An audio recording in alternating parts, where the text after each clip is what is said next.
আৰু আগষ্টৰ শেষত শেষ হোৱাৰ লগে লগে ছেপ্টেম্বৰ মাহত ভোটাৰ তালিকা আৰু অক্টোবৰৰ শেষ সপ্তাহত ইলেকশ্যন নটিফিকেশ্যন আৰু নৱেম্বৰৰ শেষ সপ্তাহ কৰবাত যদি ইলেকশ্যন কমিশ্যনে এটা দুটা দিন ডিচেম্বৰলৈকে যাব আমি এই সময়ছোৱাৰ ভিতৰতে ৰাজ্যত পঞ্চায়ত নিৰ্বাচন অনুষ্ঠিত কৰাৰ বাবে আমি সিদ্ধান্ত গ্ৰহণ কৰিছোঁ।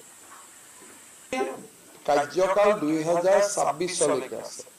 গতিকে যিকেইটা বিধানসভাত MP জিকিছে তেওঁলোকৰ মই যিমান দূৰ আইন জানো, আপোনালোকে নিৰ্বাচনী আয়োগক ভাল কৰি সুধিব লাগিব, কিন্তু যেনেকা বিহালী ৰঞ্জিত দত্ত জিকিলে, বিহালীটো নতুন সমষ্টি মতে শিডিউল কাষ্ট হৈছে, কিন্তু পুৰণা মতে নন শিডিউল কাষ্ট। গতিকে পুৰণা মতেহে ইলেকশ্যন হ'ব, এইটো লাষ্ট ইলেকশ্যন।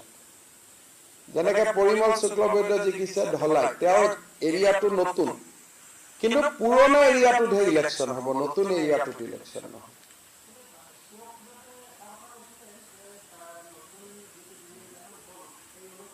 মোৰ মতেদি নহয়, এইটো এফেক্টিভ হ'ব 26ৰ এছেম্বলিৰ পৰা। এইখন আগতে আমি অসমত আটাইবোৰ ডেভেলপমেণ্ট ব্লক নতুনকৈ পুনৰ নিৰ্ধাৰণ কৰিম আৰু সমষ্টিসমূহৰ পঞ্চায়ত, জিলা পৰিষদ আৰু আঞ্চলিক পঞ্চায়তসমূহৰ সীমাৰ পুনৰ নিৰ্ধাৰণ হ'ব। আৰু এই দ্বিতীয়তে লোকসভা নিৰ্বাচনত আমি অৰুণোদয় আঁচনি চেচুৰেশ্যন পৰ্যায়ত লৈ যোৱাৰ এটা প্ৰতিশ্ৰুতি অসমৰ ৰাইজক দিছিলোঁ যে আমি যিমান পাৰোঁ অৰুণোদয় আঁচনি আমি ৰাইজৰ মাজলৈ তাক সৰ্বাধিক পৰ্যায়ত লৈ যাম, যাতে নোপোৱা মানুহৰ সংখ্যা কমি যায়।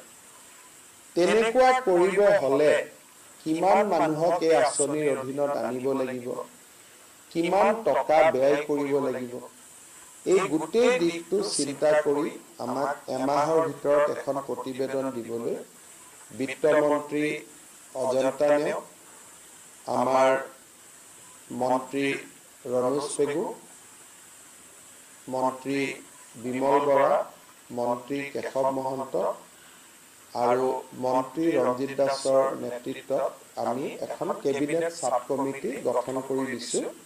তেওঁ মিলি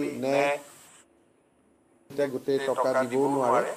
গতিকে এই গোটেই আঁচনিখনৰ ওপৰত আমি ছেপ্টেম্বৰ মাহত আজি কেবিনেটে আৰু এটা অনুমোদন দিয়ে যে আমাৰ মাইক্ৰ' ফাইনেন্সৰ লোন 25,000 টকা পৰ্যন্ত আমি NOC দিছিলোঁ।